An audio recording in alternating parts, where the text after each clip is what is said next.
Hello friends, welcome to my channel. I am Dr. Meena Sethi, Associate Professor in Chemistry, and my today's topic is peptides. Actually we were going through amino acids. Amino acids का जो second part है वो है proteins and peptides. What are peptides? पहले हमें ये पता होना चाहिए कि पेप्टाइड कहते किसको हैं, कि जब कोई एसिड ग्रुप, ये एक एसिड है, किसी भी अमीनो ग्रुप से रिएक्शन करता है तो H और OH इस तरीके से कंडेंस होके बाहर आ जाता है और जो अमाइड लिंक बनता है, this amide link is called a peptide, जिसमें एक कार्बन डबल बॉन्ड ऑक्सीजन है, एक हाइड्रोजन है और इसके इधर भी कोई R ग्रुप या कोई और ग्रुप हो सकता है, इधर भी कुछ हो सकता है।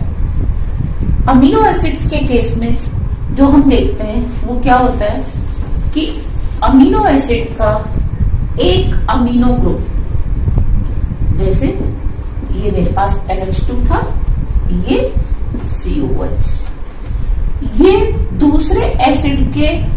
दूसरे अमीनो एसिड के एसिड से रिएक्शन करता है। मैंने इस तरीके से बना दिया। ये एसिड ग्रुप किसी नेक्स्ट अमीनो एसिड के अमीनो ग्रुप से रिएक्शन करता है, तो इनके बीच में क्या होता है, पेप्टाइड लिंक बनते हैं। जब एक अमीनो एसिड दूसरे अमीनो एसिड से रिएक्शन करता है तो इसको हम बोलते हैं पेप्टाइड। लेकिन अगर अब ये जब पेप्टाइड बन चुका, ये दूसरे अमीनो एसिड से रिएक्शन करेगा तो ये बन जाएगा डाइपेप्टाइड। अब अगर ये एसिड किसी तीसरे से करेगा तो वो बन जाएगा ट्राइपेप्टाइड। तो पेप्टाइड्स में बेसिकली क्या होता है, अमीनो एसिड्स होते हैं और जिनमें एक का अमीनो ग्रुप दूसरे के एसिड से रिएक्शन करता है और कंडेंस होके इस तरीके से एक पॉलीमेरिक चेन बना देता है। ये सारे अमीनो एसिड्स सेम भी हो सकते हैं, डिफरेंट भी हो सकते हैं। सपोज ये अमीनो एसिड 1 था तो ये 1 भी हो सकता था, 2 भी हो सकता था। अब नेक्स्ट पे ये 1 भी हो सकता है, ये 2 भी हो सकता है और ये 3 भी हो सकता है। तो इस तरीके से डिफरेंट अमीनो एसिड्स कंडेंस होके डिफरेंट टाइप के पैटर्न्स बनाते हैं, डिफरेंट टाइप के पेप्टाइड्स बनाते हैं और ये पेप्टाइड्स आपस में मिलके क्या बना देते हैं, पॉलीपेप्टाइड्स। और पॉलीपेप्टाइड से ही हमें डिफरेंट टाइप के प्रोटीन्स मिलते हैं। तो जब हम प्रोटीन का स्ट्रक्चर इलूसिडेशन करेंगे तो उसमें जो फर्स्ट स्टेप होगा, प्राइमरी स्ट्रक्चर ऑफ प्रोटीन, उसमें हमें यही देखना होता है कि उस प्रोटीन के पेप्टाइड चेन में कितने टाइप के अमीनो एसिड्स हैं फर्स्ट, फिर वो कितने हैं, उनकी क्वांटिटी कितनी है, how much they are. Suppose amino acid 1 10% है, अमीनो एसिड 2 30% है, अमीनो एसिड 3 20% है, तो इनकी परसेंटेज कितनी है। 3 बात। तीसरी बात आती है, 2 बात के बाद तीसरी बात कि इनका सीक्वेंस क्या है, क्या वो 10% अमीनो एसिड्स पहले सारे एक साथ जुड़े हुए हैं, फिर 30% अमीनो एसिड 2 और 20% अमीनो एसिड 3, या एक एक करके जुड़े हुए हैं। इनके वैरायटी ऑफ या थाउजेंड्स ऑफ जो सीक्वेंस है, दे आर पॉसिबल। तो यहां तक हम क्या करते हैं, प्राइमरी स्ट्रक्चर में पढ़ते हैं। प्राइमरी स्ट्रक्चर में हम 3 बातें पढ़ते हैं। First, types of amino acids presents, types of amino acid कितने टाइप के हैं। सेकेंड, देयर अमाउंट या क्वांटिटी, और थर्ड आता है उनका सीक्वेंस, हम उनका सीक्वेंस पता लगाते हैं। तो इसीलिए हमें पहले ये पढ़ना जरूरी है कि पेप्टाइड क्या होता है, पेप्टाइड बॉन्ड क्या होता है, उसका स्ट्रक्चर क्या होता है और ज्योमेट्री क्या होती है। ये देखिए, ये मैंने एक पेप्टाइड चेन ड्रॉ की है। इसमें आप, ये NH2 ग्रुप था, ये CH2, आप R की वैल्यू 1 2 कुछ भी ले सकते हैं, ये डिपेंड करता है, एलानिन है, ग्लाइसिन है, वैलिन है, फिनाइल एलानिन है, क्या है। और ये CO ग्रुप एसिड का है, ये दूसरे अमीनो एसिड से आया है। तो हम क्या देखते हैं कि ये जो C डबल बॉन्ड O है, ये कार्बन sp2 हाइब्रिड है, तो इसके ये तीनों बॉन्ड होने कितने डिग्री पे चाहिए थे? 120 पे। ये 120 पे नहीं होते। ये वाला बॉन्ड जो कि टुवर्ड्स R ग्रुप है, ये होता है 121 डिग्री, और जो टुवर्ड्स नाइट्रोजन है ये होता है 125 डिग्री, और जो इसका बचा हुआ तीसरा एंगल होता है वो होता है 114 डिग्री। ये तो हो गए कार्बन के एंगल्स। यहाँ आप नाइट्रोजन को देखिए, ये क्या है? sp3 हाइब्रिड है। अब sp3 हाइब्रिड है तो इसके सारे एंगल्स कितने होने चाहिए थे? 109। जैसे अमोनिया में 107 होता है तो 107 होने चाहिए थे। लेकिन एक्चुअली ये नाइट्रोजन, इस जो अगला इसका CO होगा यहाँ पे, ये उसके साथ क्या रखता है? पार्शियल डबल बॉन्ड कैरेक्टर रखता है। जैसे ये कार्बन इसके साथ पार्शियल डबल बॉन्ड कैरेक्टर रखता है, तो इसीलिए ये sp3 हाइब्रिड ना रहकर क्या हो जाता है? sp2 हाइब्रिड, क्योंकि ये डबल बॉन्ड कैरेक्टर भी शो करता है। तो अब इसके कितने होने चाहिए थे बॉन्ड एंगल? ये होने चाहिए थे अगेन 120, जबकि होते कितने हैं? जो टुवर्ड्स कार्बोनाइल ग्रुप है वो होता है 123, और जो टुवर्ड्स R ग्रुप है वो होता है 114, और जो टुवर्ड्स जो बचा हुआ ग्रुप होता है वो क्या होता है? 123 डिग्री। और इसी तरीके से अगर हम इनकी बॉन्ड लेंथ देखें तो कार्बन ऑक्सीजन कार्बोनाइल ग्रुप की कितनी होती है? 121, सॉरी ये होती है इसकी 124 पिकोमीटर, जबकि कार्बोनाइल वाला कार्बन और उसके पीछे जो कार्बन है ग्रुप में वो होता है 153। उन्हीं वैसे 154 चाहिए, पर बिकॉज ऑफ ये पूरा sp2 नहीं है, इसके अंदर कुछ sp3 कैरेक्टर आ रहे हैं, तो ये थोड़ा सा चेंज हो जाता है। सेम वे में ये कार्बन और नाइट्रोजन, यानी कि नाइट्रोजन की आपको दो बॉन्ड लेंथ याद रखनी है, टुवर्ड्स कार्बन मोनोऑक्साइड, ये सॉरी कार्बोनाइल ग्रुप, और टुवर्ड्स कार्बन ये है 147 और 132, और कार्बोनाइल ग्रुप की भी दो याद रखनी है, एक टुवर्ड्स कार्बन एक टुवर्ड्स ऑक्सीजन, ये 153 एंड 124। इनका एज सच स्ट्रक्चर इलस्ट्रेशन में कोई रोल नहीं है, लेकिन फिर भी हमें इसकी ज्योमेट्री थोड़ी सी पता होनी चाहिए कि ये जो पेप्टाइड बॉन्ड है, ये C डबल बॉन्ड ONH, ये क्या होता है?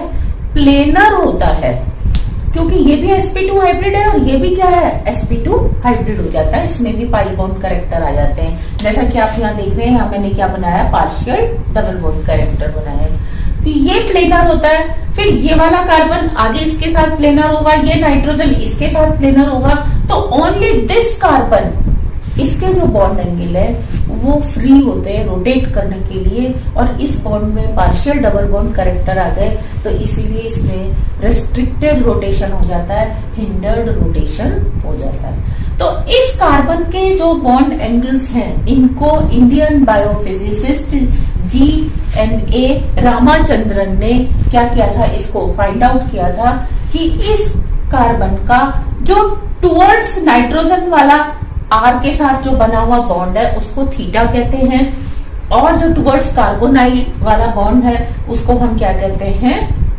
शाई कहते हैं। और इन दोनों की वैल्यू डिफरेंट अमीनो एसिड्स और पेप्टाइड्स के लिए क्या होती है? डिफरेंट होती है। और इसको इन डॉक्टर रामाचंद्रन ने निकाला था सबसे पहले, इसीलिए हम इन दोनों एंगल्स को रामाचंद्रन एंगल भी बोलते हैं।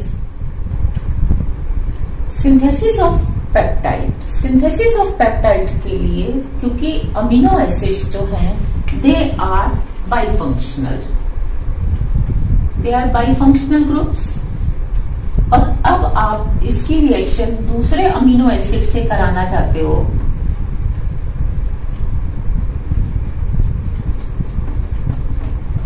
और अगर दोनों अमीनो एसिड सेम है तो सिंथेसिस जो है वो एक इजी प्रोसेस होता है, क्योंकि इसमें ये आपने एक मॉलिक्यूल लिया ग्लाइसिन का, ये दूसरे मॉलिक्यूल लिया और आपने इसकी रिएक्शन कराई, तो चाहे ये NH2 इसके एसिड से करे, चाहे ये वाला एसिड इसके NH2 से करे, कहीं से भी रिएक्शन हो, क्या होगा, बनने वाला कंपाउंड सेम होगा। लेकिन अगर एक एसिड जो है वो सपोज आपने लिया ग्लाइसिन और दूसरा आपने लिया एलानिन, यहां पे 4 पॉसिबिलिटीज हैं, क्योंकि आप बीकर में या किसी भी फ्लास्क में जब आप रिएक्शन कराते हो तो आपने 50% ग्लाइसिन ले लिया, 50% क्या ले लिया, एलानिन ले लिया, और अब आप इसकी रिएक्शन करा रहे हो तो वहां कोई होगा नहीं देख के कहने के लिए कि ग्लाइसिन में एलानिन से करनी, एलानिन में ग्लाइसिन से नहीं करनी, या ग्लाइसिन में ग्लाइसिन से नहीं करनी, एलानिन में एलानिन से नहीं करनी। तो वहां पे 4 पॉसिबिलिटीज होती हैं कि ग्लाइसिन और ग्लाइसिन आपस में रिएक्शन कर ले, एलानिन और एलानिन आपस में रिएक्शन कर ले, या ग्लाइसिन का NH2 और एलानिन का COH रिएक्शन करे, या फिर एलानिन का वो और अमीनो और ग्लाइसिन का COH। इस तरीके से 4 पॉसिबिलिटीज होती हैं और हमें रिक्वायर्ड तो कोई एक ही होता है, या तो ये होता है या ये वाला सिंथेसिस, क्योंकि इनको बनाना तो आसान है, सारा ग्लाइसिन ले लो, एलानिन 100% एलानिन ले लो। लेकिन अगर इन दोनों में से हमें पर्टिकुलरली एक बनाना है तो हमें क्या करना पड़ेगा, किसी एक ग्रुप की रिएक्शन को स्टॉप करना पड़ेगा और दूसरे अमीनो एसिड के दूसरे ग्रुप की रिएक्शन को क्या करना पड़ता है, प्रोटेक्ट करना पड़ता है। तो इसलिए हमें इसके अंदर कई स्टेप्स इन्वॉल्व करने पड़ते हैं। तो जो इसका सिंथेसिस है वो 3 कैटेगरी में है। First, classical methods. Classical methods जो है वो सबसे पहले यही दिए गए थे, they are time consuming and their yield is very less. इसके अंदर थोड़ा सा चेंज करके दूसरे मेथड आते हैं, मॉडिफाइड मेथड, वो ये है। Last one is solid phase जो एडवांस है, और हम इन दोनों मेथड्स के बाद वो वाला मेथड। अगर आपने ग्लाइसिन और एलानिन 50-50% ले लिया और आप इन दोनों की रिएक्शन कराना चाहते हो, और आपके पास अब यहाँ 2 पॉसिबिलिटी हैं। आप चाहते हो कि ग्लाइसिन का जो एसिड है, एसिड ग्रुप, वो रिएक्शन करे एलानिन के अमीनो ग्रुप से, या एलानिन का एसिड ग्रुप ग्लाइसिन के अमीनो ग्रुप से रिएक्शन करे। तो इसको हम कैसे पॉसिबल करते हैं, इस चॉइस को हम कैसे पॉसिबल करते हैं। इस केस में हमें ये वाला ग्रुप फ्री चाहिए, तो हम ग्लाइसिन के अमीनो ग्रुप को प्रोटेक्ट कर देते हैं और एलानिन के एसिड ग्रुप को प्रोटेक्शन करना होगा। जबकि यहाँ पे हमें क्या करना होगा, एलानिन का अमीनो ग्रुप प्रोटेक्ट करना पड़ेगा और ग्लाइसिन का एसिड ग्रुप प्रोटेक्ट करना पड़ेगा।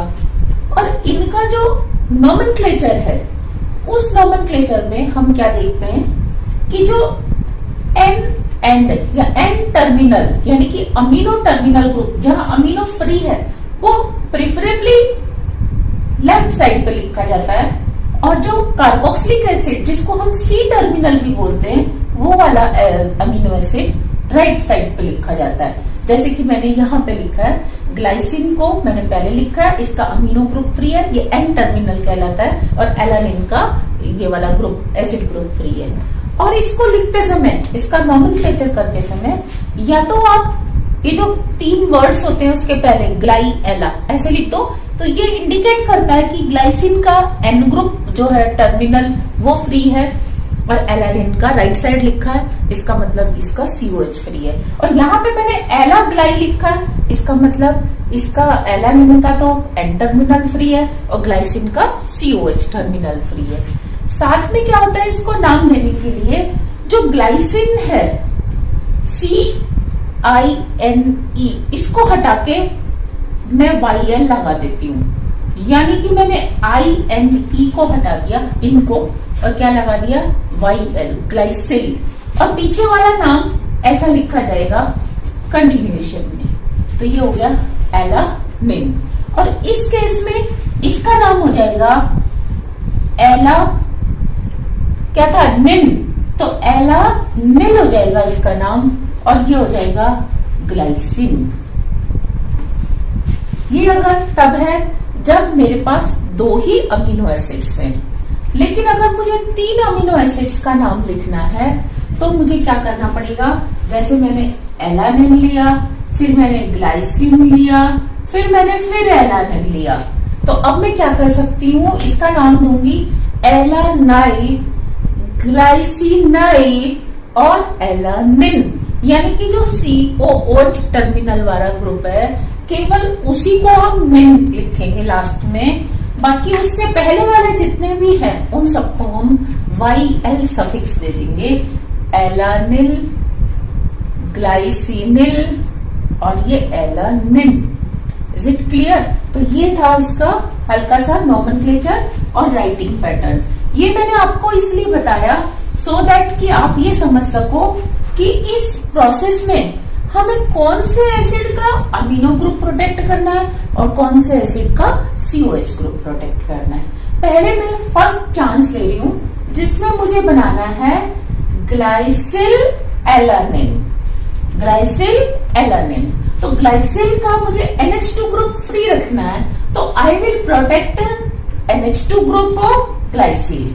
तो मैंने क्या किया, ग्लाइसिल मैंने प्रोटेक्शन ऑफ NH2 किया। प्रोटेक्शन ऑफ NH2 के लिए हमारे पास बेंजोइल क्लोराइड हो सकता है, हमारे पास और एसीटोनाइल क्लोराइड हो सकता है। तो यहाँ मैं अभी एक एक स्टेप आपसे 1 by 1 डिस्कस करूंगी। सेकंड में क्योंकि हम इस एसिड ग्रुप की क्या कराना चाहते हैं, रिएक्शन कराना चाहते हैं इसके अमीनो से, हमने इसके अमीनो को तो प्रोटेक्ट नहीं किया है ना, हमें इसको एक्टिवेट करना है। इसको एक्टिवेट नहीं करना, क्यों? क्योंकि अगर हमने इसको एक्टिवेट कर दिया तो ये अपने आप से ही दोबारा रिएक्शन कर लेगा, क्योंकि इसका अमीनो ग्रुप तो फ्री है, तो एक मॉलिक्यूल तो है नहीं वहां, तो n नंबर ऑफ मॉलिक्यूल्स हैं। तो इसका एसिड इस अपने ही अमीनो एसिड से यानी कि अपने जैसे मॉलिक्यूल से ना रिएक्शन कर ले, तो हम इसके एसिड ग्रुप को क्या करते हैं, एक्टिवेट करते हैं, activation of acid group. Next में होता है फॉर्मेशन ऑफ पेप्टाइड। तो अब ये जो एक्टिवेटेड ग्रुप है एसिड ग्रुप, ये अमीनो से रिएक्शन करके कौन सा बॉन्ड बना देता है, पेप्टाइड बॉन्ड बना देता है। Next is removal of protecting agent. तो जो यहाँ आपने देखो इसको आपने एक्टिवेटेड किया था, ये तो रिएक्शन के करने से तुरंत हट गया, लेकिन इस अमीनो ग्रुप को जो आपने प्रोटेक्ट किया था इसको हटाने के लिए हमें क्या करना पड़ता है, एक अलग से रिएक्शन करानी पड़ती है after formation of peptide bond. Next जो हमें ध्यान देना है, जो प्रोटेक्शन के लिए, प्रोटेक्शन ऑफ NH2 ग्रुप के लिए जो हमने रिएजेंट काम में लिया है उसका क्या होना चाहिए, उसकी जो प्रॉपर्टीज है वो ये होनी चाहिए कि easy to introduce, easy to introduce, कि आप उसको आसानी से इंट्रोड्यूस कर सको इसमें। दूसरा stable during reaction, during reaction जब आप इसकी पेप्टाइड फॉर्मेशन कर रहे हो या इसके इस ग्रुप को क्या कर रहे हो, एक्टिवेट कर रहे हो, तो ड्यूरिंग रिएक्शन वो क्या होना चाहिए, स्टेबल होना चाहिए। और तीसरा removal should be easy, removal should be easy, कि जब यह पेप्टाइड बॉन्ड बन गया तो उसका जरूरत नहीं रहती, तो हमें उसको क्या करना पड़ता है, हटाना पड़ता है। तो वो हटाने का प्रोसेस क्या होना चाहिए, इजी होना चाहिए। तो ये वाले 4 स्टेप्स थे क्लासिकल मेथड के। लेकिन हम अगर मॉडिफाइड को पढ़ना चाहें, हम मॉडिफाइड मेथड से इसको बनाना चाहें, तो हम क्या करेंगे, प्रोटेक्शन ऑफ अमीनो ग्रुप, हम इसके अमीनो ग्रुप को प्रोटेक्ट करेंगे और इंस्टेड इसको एक्टिवेट करने के हम दूसरे अमीनो एसिड के कार्बोक्सिलिक ग्रुप को भी क्या कर देंगे, प्रोटेक्ट कर देंगे। तो friends, this is the basic difference between these 2 methods. जब आपने इसके अमीनो ग्रुप को प्रोटेक्ट कर दिया, इसके एसिड ग्रुप को प्रोटेक्ट कर दिया, नाउ पेप्टाइड सिंथेसिस। अब आप बचे हुए ग्रुप, ये इसका एसिड और एलानिन का क्या है, अमीनो ग्रुप, ये दोनों आपस में रिएक्शन करके क्या बनाएंगे, पेप्टाइड बॉन्ड बनाएंगे। और पेप्टाइड बॉन्ड बनने के बाद हम इनको रिमूव कर देंगे, रिमूवल ऑफ प्रोटेक्टिंग ग्रुप्स। जो आपने प्रोटेक्शन के लिए ग्रुप्स लगाए थे उनका रिमूवल कर देते हैं। तो ये दो मेथड्स थे, इनके हम कैसे हम प्रोटेक्शन करते हैं, कैसे एक्टिवेट करते हैं, ये हम अभी वन बाय वन। दोनों ही मेथड्स में जो फर्स्ट स्टेप होता है वो होता है protection of amino group, protection of amino group. Amino group को प्रोटेक्ट करने के लिए we have two methods. First, benzyl oxy carbonyl group. आपने क्या किया कि ये बेंजीन रिंग CH2, इसको हम बोलते हैं बेंजल, इसके साथ ऑक्सीजन लग गया ऑक्सी, और ये कार्बोनाइल क्लोराइड आपने लिया, बेंजल ऑक्सी कार्बोनाइल क्लोराइड, जो कि अपने आप ही कैसे बनाया जाता है कि ये आपने बेंजाइल एल्कोहल लिया और इसकी रिएक्शन आपने करा दी फॉस्जीन गैस से, COCl2 से, तो ये HCl बाहर हो जाता है और ये बन जाता है बेंजल ऑक्सी कार्बोनाइल क्लोराइड। इसकी रिएक्शन कराते हैं तो इसका क्लोरो ग्रुप अमीनो ग्रुप के H से रिएक्शन करके HCl बाहर कर देता है और ये बन जाता है N, क्योंकि ये अमीनो एसिड था, N benzyl oxy carbonyl amino acid, N benzyl oxy carbonyl amino acid. अब अमीनो एसिड ग्लाइसिन है तो मैं यहाँ लिख दूंगी ग्लाइसिन, और अगर ये मैंने एलानिन ले रखा है तो मैं लिख दूंगी एलानिन। सेकेंड मेथड में हम क्या करते हैं, टर्शरी ब्यूटाक्सी, ये टर्शरी ब्यूटाइल ग्रुप है, CH3 का होल थ्राइस और C, ये टर्शरी ब्यूटाइल ग्रुप के साथ ऑक्सीजन लग गया तो टर्शरी ब्यूटॉक्सी, और साथ में CO ग्रुप लग गया तो ये कार्बोनाइल होता है। तो हम इसमें क्या बनाते हैं, tertiary butoxy carbonyl group N से जोड़ते हैं, लेकिन उसको लगाने के लिए हम क्या लेके चलते हैं, हम लेके चलते हैं टर्शरी ब्यूटॉक्सी कार्बोनेट। ये CO3 ग्रुप है, CO3-2, इसके दोनों साइड कौन लग गया, टर्शरी ब्यूटॉक्सी ग्रुप। अब आपने टर्शरी ब्यूटॉक्सी ग्रुप की इससे रिएक्शन करा दी, टर्शरी ब्यूटॉक्सी कार्बोनेट से इसकी रिएक्शन करा दी। इसको हम शॉर्ट फॉर्म में BOC भी लिखते हैं और चाहो तो आगे T भी लिख सकते हो, टर्शरी ब्यूटॉक्सी कार्बोनेट। तो ये दो अमीनो एसिड से रिएक्शन करके ऐसे H2O बाहर, और ये दोनों ग्रुप N से जुड़ जाते हैं और इसके 2 मॉलिक्यूल्स जो है प्रोटेक्ट हो जाते हैं और आपको बनता है टर्शरी ब्यूटॉक्सी कार्बोनाइल। तो ये N अमीनो, यहाँ N आएगा, N अमीन, ये जो N अमीनो ग्रुप का जो N था, N tertiary butoxy carbonyl amino acid, ये बन जाता है। क्लासिकल मेथड में जो सेकंड स्टेप होता है वो होता है प्रोटेक्शन ऑफ एसिड ग्रुप। यहाँ मैंने एक अमीनो एसिड लिया, इसकी रिएक्शन मैंने क्या करना है कि बेंजाइल क्लोराइड से करा दी या मैंने मिथाइल क्लोराइड से करा दी। तो यहाँ बेसिकली हम एस्ट्रिफिकेशन रिएक्शन कर रहे हैं, तो ये वाला H और ये Cl क्या होगा, बाहर निकल जाएगा, या फिर ये H और ये Cl बाहर निकल के यहाँ पे क्या होगा, ये जो एसिड ग्रुप था it will get converted into Easter, ये बन जाएगा बेंजाइल ईस्टर, और ये क्या बन गया अमीनो एसिड का मिथाइल ईस्टर। यहाँ पे आप चाहे तो मिथाइल अल्कोहल भी ले सकते हैं, तो यहाँ पे क्या बाहर निकलेगा H2O, और अगर आपने यहाँ बेंजाइल अल्कोहल काम में ले लिया तो यहाँ पे भी क्या निकलेगा H2O। तो इन दोनों ही केसेस में क्या है, जो एसिड ग्रुप है वो तो प्रोटेक्ट हो गया एस्ट्रिफिकेशन रिएक्शन से, लेकिन अमीनो ग्रुप जो है वो क्या रहेगा, फ्री रहेगा। ये अमीनो ग्रुप इस तरीके से फ्री रहता है।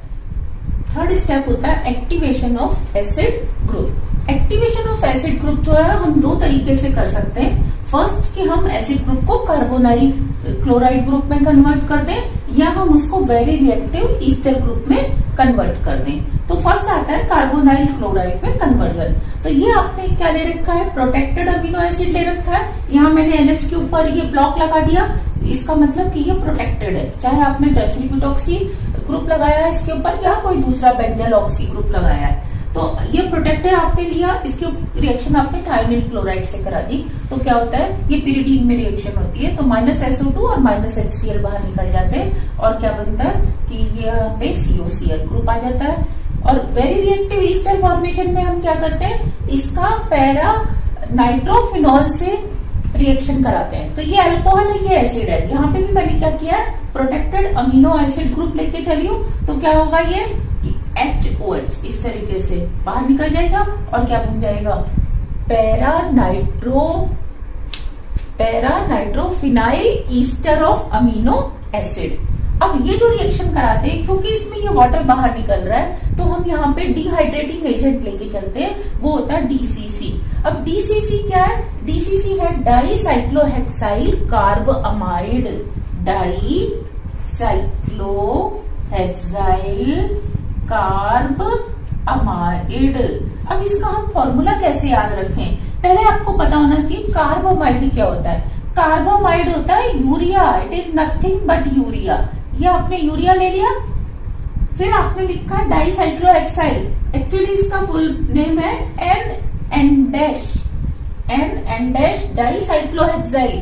तो यानी कि N और N डैश के ऊपर आप एक एक हाइड्रोजन हटा के यहाँ पे क्या लगा दो, साइक्लोहेक्साइल ग्रुप लगा दो। तो ये फॉर्मूला होता है किसका, DCC का।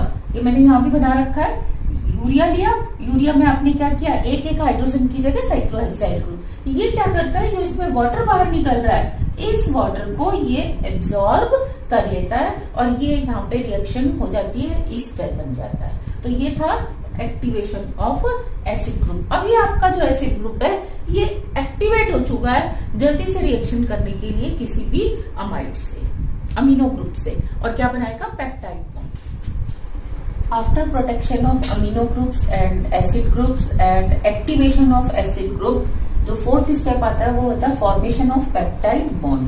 ये मैंने एक अमीनो एसिड लिया जिसमें मेरा अमीनो ग्रुप क्या है, प्रोटेक्टेड है। ये दूसरा अमीनो एसिड है जिसमें मेरा एसिड ग्रुप प्रोटेक्टेड है, और इस वाले ग्रुप एसिड के अंदर ये जो है एक्टिवेटेड एसिड ग्रुप है।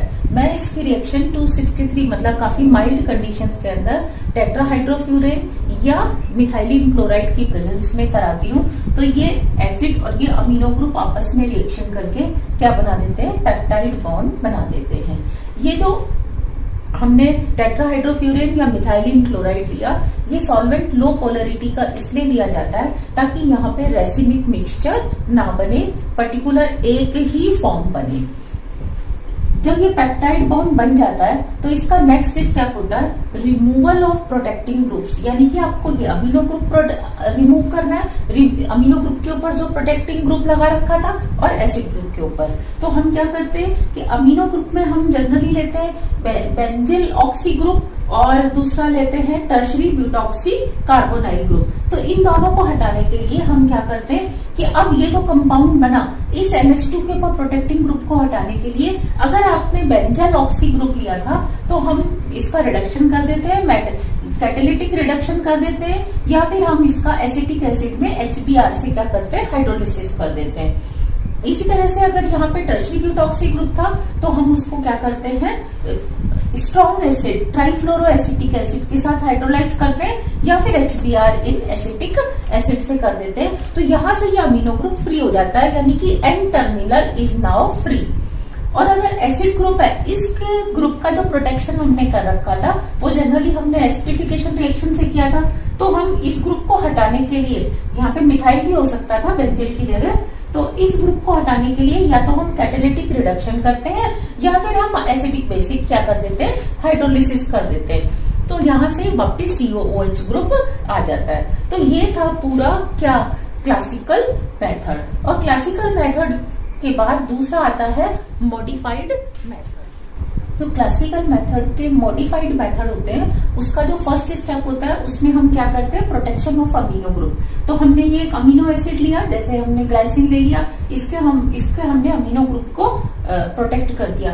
दूसरे स्टेप में हम क्या करते हैं, दूसरा अमीनो एसिड, यहाँ मैंने H की जगह R लिया है, हम इसके एसिड ग्रुप को क्या करते हैं, प्रोटेक्ट कर देते हैं। तीसरे स्टेप में हम इन दोनों की क्या करते हैं, रिएक्शन करा देते हैं, डाईसाइक्लोहेक्साइल कार्बोइमाइड से रिएक्शन करा, इसकी प्रेजेंस में कराते हैं। ये क्या होता है, एक गुड डिहाइड्रेटिंग एजेंट होता है, क्योंकि इन दोनों में क्या निकलने वाला है, यहाँ से एक वाटर मॉलिक्यूल बाहर निकलने वाला है, तो ये उस वाटर मॉलिक्यूल को क्या करता है, खुद एब्सॉर्ब करके ये बना देता है N डाईसाइक्लोहेक्साइल यूरिया, ये बना देता है DCU बन जाता है।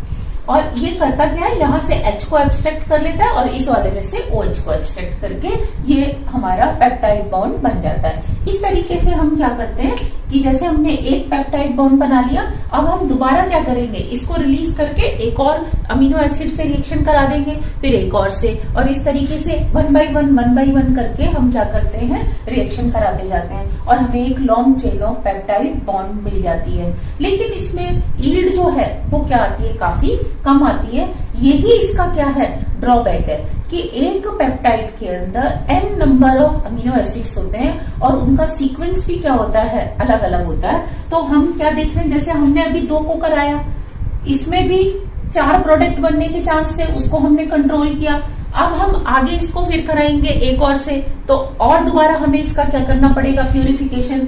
जैसे अमीनो एसिड 1 की रिएक्शन आप अमीनो एसिड 2 से कराते हो, तो आपको अगर 80% यील्ड मिल रही है, तो नेक्स्ट टाइम क्या होगा, जो ये आपका पेप्टाइड बना AA1 AA2, इसकी रिएक्शन आपने AA3 से करा दी, तो क्या होगा, अब इसकी 80% मिलेगी, यानी कि 64%। अब अगर आप इसका टेट्रा पेप्टाइड बॉन्ड बनाना चाहते हो तो आपको क्या मिलेगा, 64 का 80% मिलेगा। तो अल्टीमेटली जो इसकी यील्ड है वो घटते घटते घटते घटते ऑल अराउंड 17% से भी क्या बचती है, लेस बचती है। तो यही इसका क्या है, फर्स्ट ड्रॉबैक है कि ये जो है काफी टाइम कंज्यूमिंग है। टाइम कंज्यूमिंग के साथ साथ क्या है, काफी टीडियस है। आपको एक रिएक्शन कंप्लीट करने के लिए 6 to 7 डेज लग जाते हैं। फिर उसका आप सेपरेशन करते हो, उसका फ्रैक्शनल क्रिस्टलाइजेशन करते हो अलग अलग, फिर आप दोबारा रिएक्शन, पहले 80% आया, इसको रेस्ट 20% से आप अलग करोगे, फिर ये 64% आएगा, उसको आप रेस्ट से क्या करोगे, अलग करोगे। तो टाइम कंज्यूमिंग है। दूसरा, इसमें यील्ड जो है वो क्या आती है, उतनी ज्यादा नहीं आती, बहुत ही कम आती है। तो ये जो क्लासिकल मेथड्स हैं इनके ये ड्रॉबैक है। लेकिन इसी मेथड से, मॉडिफाइड मेथड से विग्नॉट ने क्या किया था 1955 के अंदर, ऑक्सीटोसिन जिसमें खूब सारे अमीनो एसिड्स जुड़े हुए होते हैं, उसका लैब में सिंथेसाइज किया था और उसको नोबेल प्राइज मिला था 1955 में। सेम वे में फ्रेडरिक ने क्या किया था, ह्यूमन इंसुलिन को लैब में बनाया था और 1958 में उनको भी क्या मिला था, नोबेल प्राइज मिला था। तो ये था हमारा पेप्टाइड सिंथेसिस। इसके नेक्स्ट वीडियो में we will see peptide synthesis on solid phase. तो सॉलिड फेज जो है इसके कंपैरिजन में काफी एडवांस्ड है और उसकी यील्ड भी क्या आती है, ज्यादा, और उसके अंदर टाइम भी क्या लगता है।